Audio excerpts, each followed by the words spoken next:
who are good people, deserving of recognition for their sacrifice.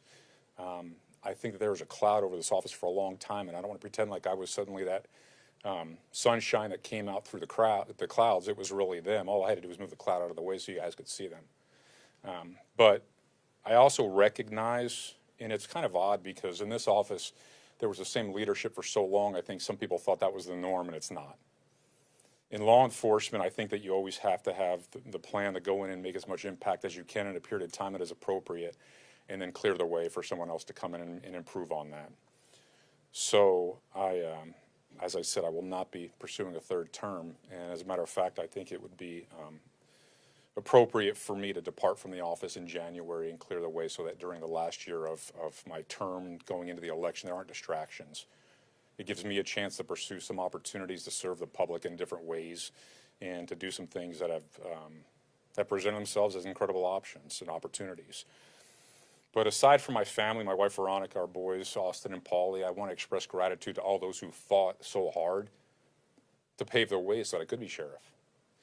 This was not an easy task. There was a lot going on in this community, and there was a political powerhouse that dominated in ways that were inappropriate, that used the platform of this office to intimidate and to influence and to just control the landscape to the detriment of the people that we serve.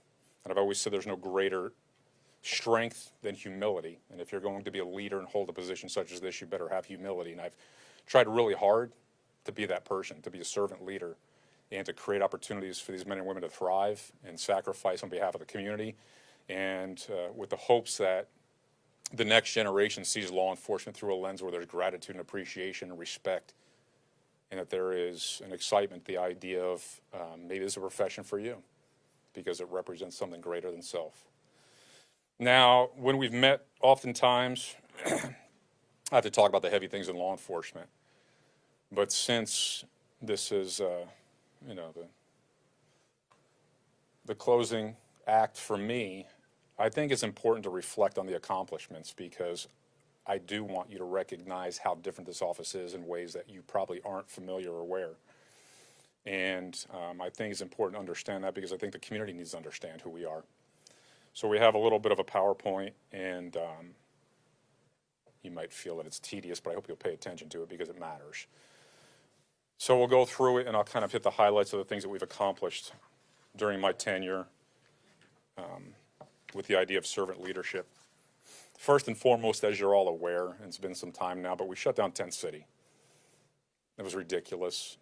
It represented all the things that are wrong about incarceration and law enforcement. It was degrading, and it tried to pass this message as though by disrespecting and mistreating inmates that suddenly would change behavior, and that was nonsense. Not only did we shut that down, but we saved tax dollars in doing so. I take pride in the fact that this is a very difficult and dangerous job, and there are dangerous moments that lead to lawsuits or bad decisions that lead to lawsuits, but we worked really hard to reduce the volume of lawsuits and the impact on our taxpayers so that all the dollars were being spent for public safety and not public payouts. In my 6.5 years, and actually really 6 years of a fiscal budget, I have returned over $90 million to the county general fund. That is being a good steward of taxpayer dollars, and I don't think you can lead any organization, especially one that serves the public, if you're not committed to ensure that every taxpayer dollar is spent appropriately and any additional dollars aren't wasted.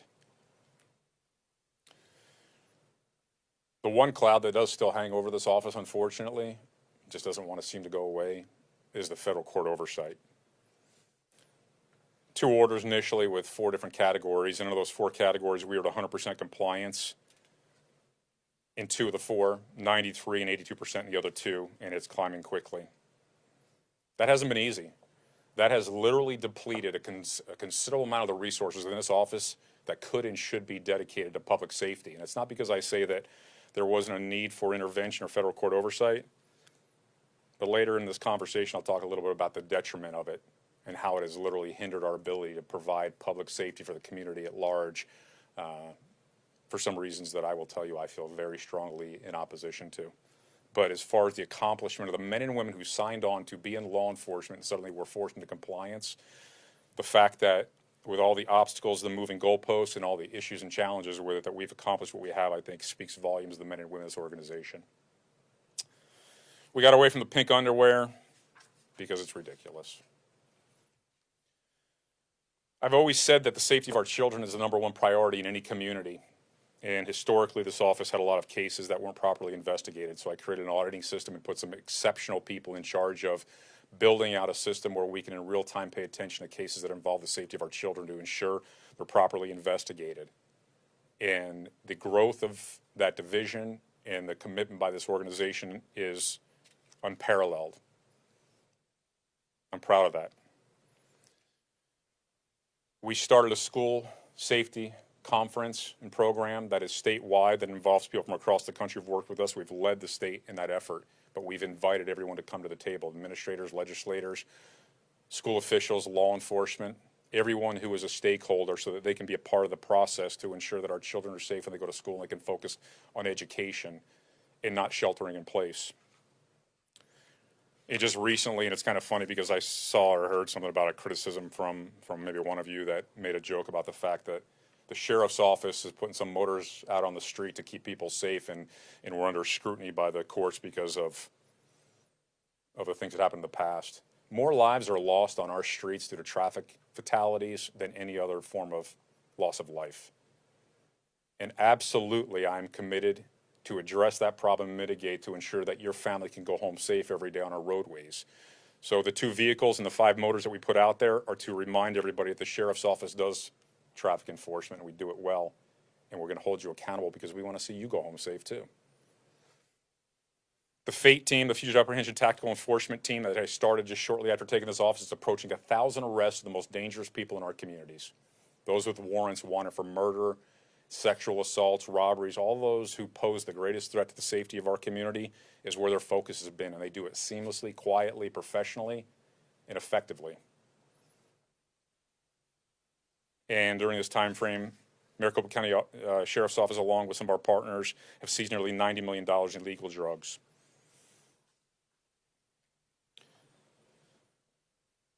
You may not remember, but early in my tenure, there was a shootout on the freeway involving 2 fully automatic machine guns that turned out to be formerly the property of the Maricopa County Sheriff's Office. We had to do an audit to identify all the weapons that had gone missing in the past that were never properly recorded, never documented, never put in the system to show they were even stolen. And the number was considerable. So we created another auditing system so that every year, every firearm in this organization has to be documented and photographed and recorded to ensure that it doesn't go missing and into the hands of a criminal in the street who could harm the safety of our families. And something I'm really proud of is we've seen more protests and civil disturbances in the last 4 or 5 years than maybe since the 60s.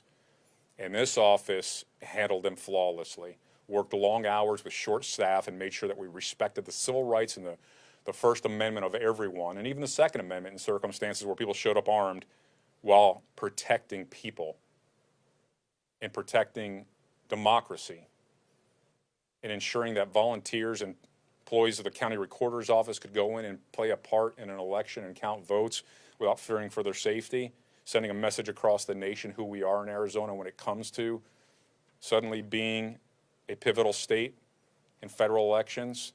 And now we are seen as the experts across the nation. I just came back from from New Mexico. I was in California also, teaching others on how we addressed that problem and mitigated it.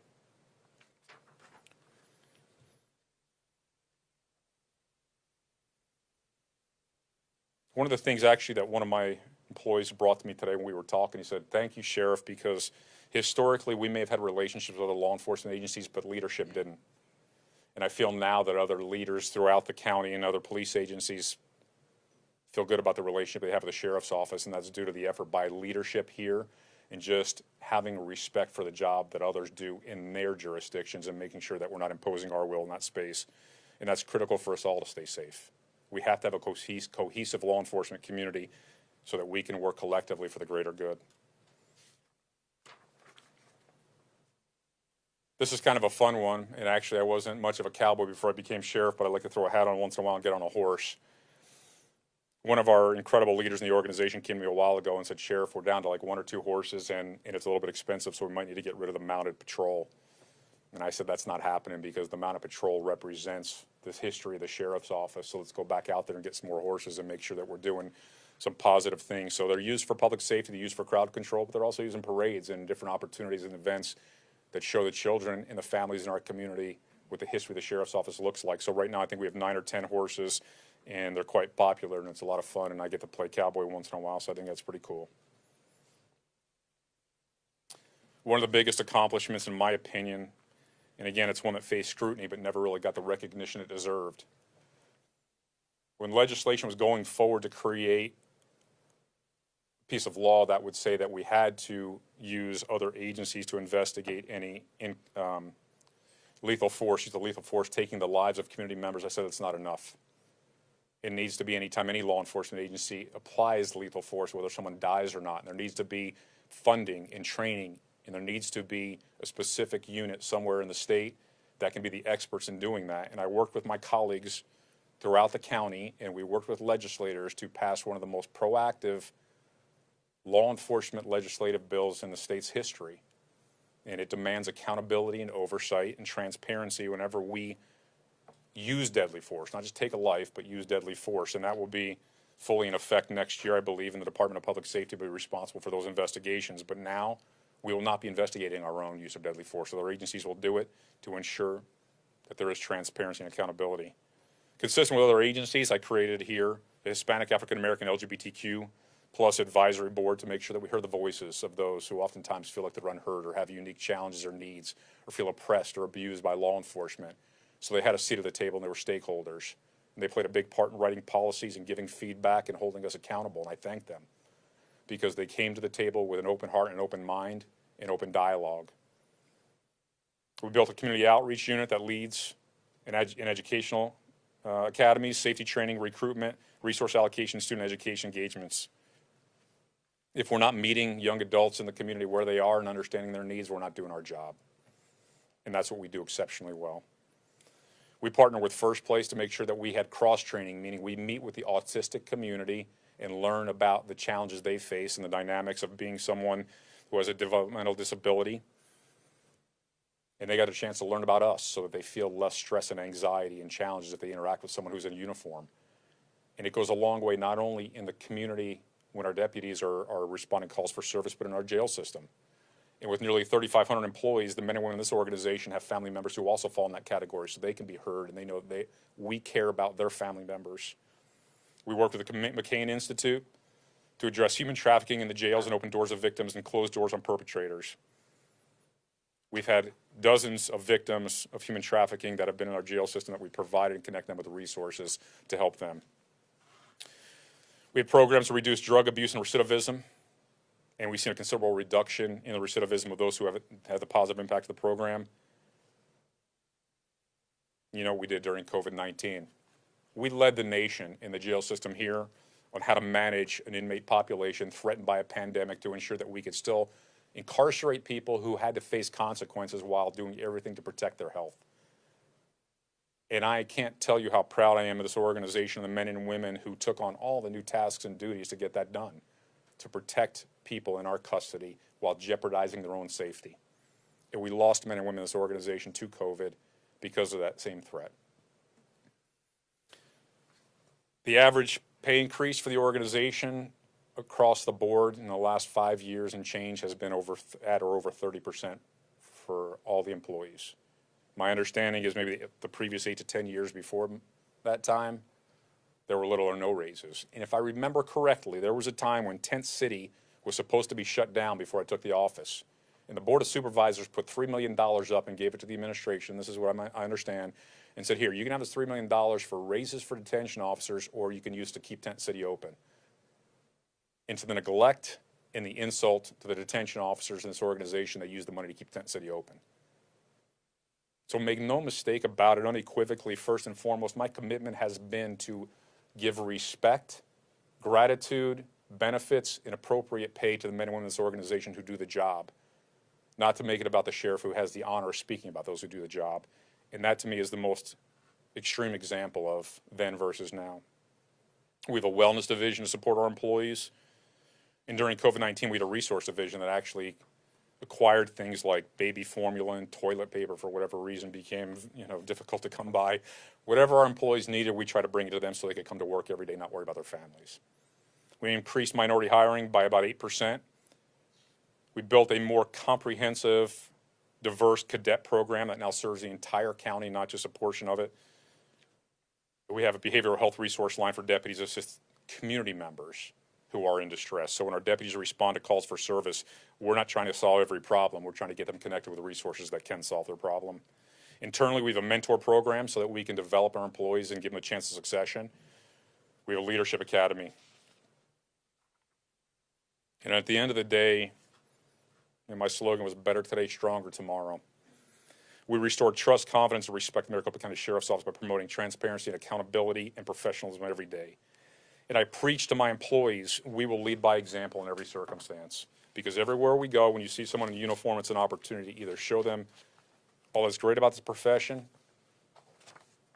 or do the opposite. And we take pride in leading by example, and I'm grateful for that. And I like to think that that's been not just the walk, but not just the talk, but the walk since I've taken this office. So I'll answer some questions, but I want to talk about one issue quickly. But again, I end with gratitude. I will leave here. I jokingly said I want to be the quarterback who can't throw the football downfield but still wants to play the game. I want to be the quarterback who's throwing the ball downfield and winning games, but you leave on your terms because you left it better than you received it, and you want the next person up to do even better. I have some opportunities for me and my family that I'm excited about, but I will continue to work in the realm of serving this community in different capacities and being a person who tries to lead by example and give back. I have one concern that I want to talk about before I get to your questions, and it's this. The debt for this office from the previous administration that is known in the federal court orders and oversight has been paid with interest, tenfold. The men and women here, for the most part, across the board, and I say the most part because I'm sure there's one or two that are still left behind, had nothing to do, or at least whatever their role or responsibility was, it was because of circumstances, not because of their heart. What happened then doesn't happen now. The civil rights violations, the ordering, groups of deputies to go and round up people of color and violate their civil rights, ignoring internal affairs cases, it's a thing of the past. But what's not a thing of the past is the $250 million of taxpayer money that's still being spent because of oversight that, in my opinion, is overstayed. And it's sad to say this because I still am the named defendant in that case at least for another 100 days or so. I was told numerous times by my attorneys, don't speak out against it because you're going to upset the court and they're going to punish you for it. Last time I checked, the First Amendment applies to me too. And the idea that I can't express as an elected sheriff who twice was a top vote getter in the community because this community entrusted me to run this office and believed in my integrity to make the change. The idea that I can't speak freely about something that I am sometimes offended by is offensive and wrong. We will be transparent and accountable no matter what. And there are elements of the court orders that were absolutely necessary and have improved this organization. But the idea that a leader of this office, this organization, who was not responsible for anything that preceded it, who's trying to straighten out this office and accomplish all the things you just saw with one hand tied behind my back, can you imagine what we could have done if we'd gotten a little bit more freedom to do it the right way? Because it is absolutely true when I say the federal court oversight is more concerned about internal punishment than it is about external public safety. And that hurts the people of this community. When I have more people investigating internal affairs and compliance issues than I do crimes in our community, something's wrong. And you cannot have court orders that are solely focused on punishing an organization into oblivion and expect to make them better versus incentivizing them. I've met men and women who have made mistakes and paid it tenfold and proven their worth, and they can't be promoted because of something in their history from many, many years ago. And I'm not even given the latitude to make that decision. Because if I make the decision and the monitors who live in another state come to town and they say, we don't like that decision, then we're out of compliance. And when I say I want to divert a certain number of people into homicide or sex crimes or somewhere else, and they go, no.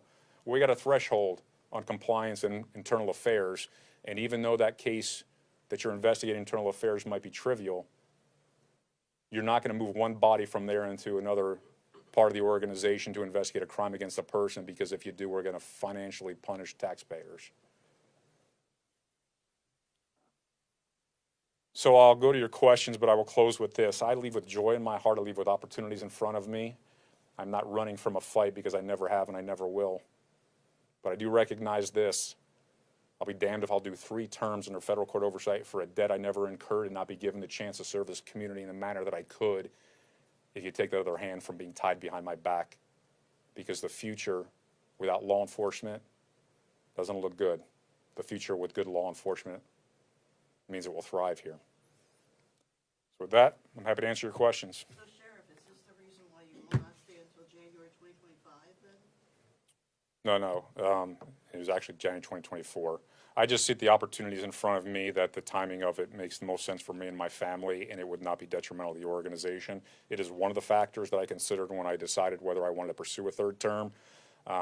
But no, I won't leave something because of the negatives. I leave because I'm moving towards the positives. Do me a favor, there's a lot of folks in the room. I appreciate you being here. Let's, like we're in class, throw a hand up so I can make sure everybody gets a chance to speak. Go ahead, I'll come back to you in a second. Go ahead. Sheriff, when did you make this decision? When did you know it was time? I pondered it for a little while. You know, there's a part of me that, I don't want to say I would have regret, because I don't, but there's a part of me that feels this responsibility that in serving the public in this capacity is the greatest honor ever, and to walk away from it is not easy. But, you know, I live by this credo that there's a lot of ways that you can serve the public and do good things on behalf of the public, and it doesn't mean that you have to have a title attached to your name. I will leave the man I entered, and I will return to the name that I was born with.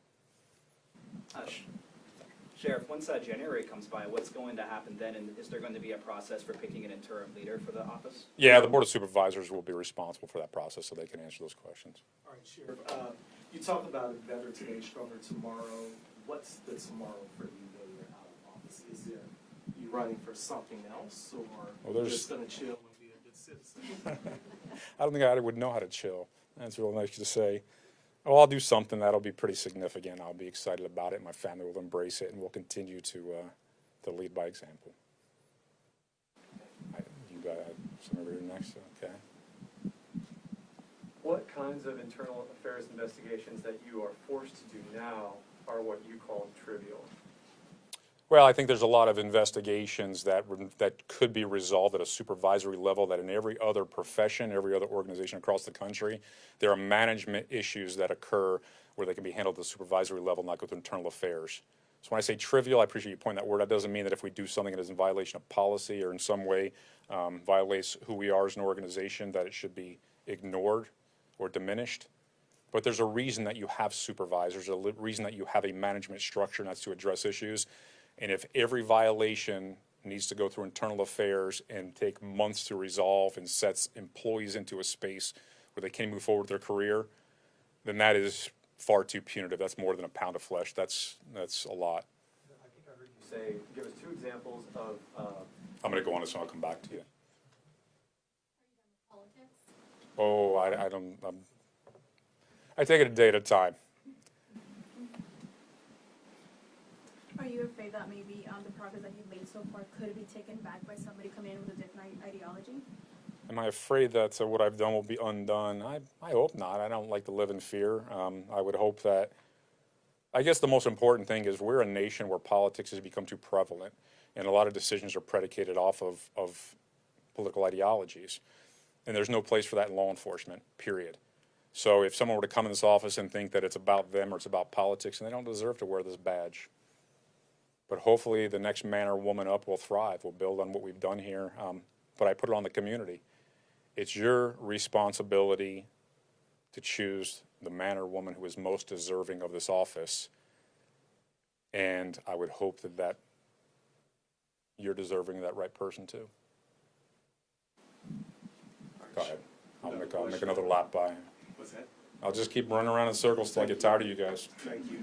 So you listed your whole list of 10-year achievements. Those are great things to talk about in 6.5 years. From what you've said, it seems you wished you could have done more if you had not had one hand tied behind your back. But let's focus on the next few weeks, few months, if you will. What's the one thing you want to work on right now as the top law enforcement person with this agency and your people? Oh, I met with my executive team a little while ago. I try to keep this as close to the vest as possible. I think the next 90 to 100 days just to appreciate them, to make sure that they understand that they are the leaders of this organization, not me, and to make sure I create a pathway so that they can continue to thrive. And if the Board of Supervisors allows me the opportunity to have input on whoever they choose to hold the office for that last year, I'd like for my voice to be heard for their sake. You know, they have put their trust in me. They have sacrificed beyond, anything I put on that board, and they deserve to be respected, which means that whoever is selected should be someone that respects and appreciates the work that they've done to bring us to where we are now. So that's where my focus will be. In terms of a choice, will that person have to be a Democrat as well? And, again, I don't know the rules of that. That'd be the Board of Supervisors are going to answer to it. Yeah. Which is such I get it, but it's funny because it goes against what I said earlier. It's a shame that politics has any place in this profession, because it does. Man. In the last 2 terms, you mentioned all the wins that you, as a leader of this office, had. Is there something that you regret? Did I regret? Yeah. Maybe the hair loss that I couldn't prevent, or the wrinkles on my face. I wish I could have done something about that. No, I mean, I have men and women who died in the line of duty. Jim Lee, Johnny Ruiz, and I apologize, I can't do the whole list of folks who have, but I didn't ever expect I'd hand as many flags as I handed to family members who lost loved ones to the sacrifice of this job. But that might be the most important thing I could ever do, is make sure that they're respected and they know that the sacrifice was not in vain and that they're appreciated for it. And again, I know some families out there, I apologize that I'm not going through the litany of all those who did die in the line of duty, but you don't ever want to see somebody lost in a profession where you're responsible for the safety, not only of the community, but of the men and women in the organization. So I'll probably take that with me, and that'll be the part that would be reflectively heartbreaking. But I'm grateful. I'm grateful that men and women still choose this profession and run towards bullets when others run away. I was just, like I said, in Santa Fe talking to some folks, and we were talking about a lot of different political issues. When I say political unrest that leads to potential violence, that are for law enforcement to be engaged. And there's some scrutiny, and I understand that we should be the recipients of scrutiny when we mess up, when we need to fess up. But we are not victims. We are sure as heck not villains. These are men and women who will put their lives in harm's way for complete strangers every day of the week. And amongst our ranks, there are some who don't deserve to wear the badge, and we got to root them out. But we have to get back to a place where we have gratitude for order in our community and recognize where order comes from. So I don't call it regret. I told you, what, what would be heartbreaking for me. But when I ran because I wanted our sons to look at law enforcement with gratitude and respect the profession. And I hope that for the next generation. If I've fallen short there, that would have been the one accomplishment that I would have liked to have put more effort into if I haven't put enough.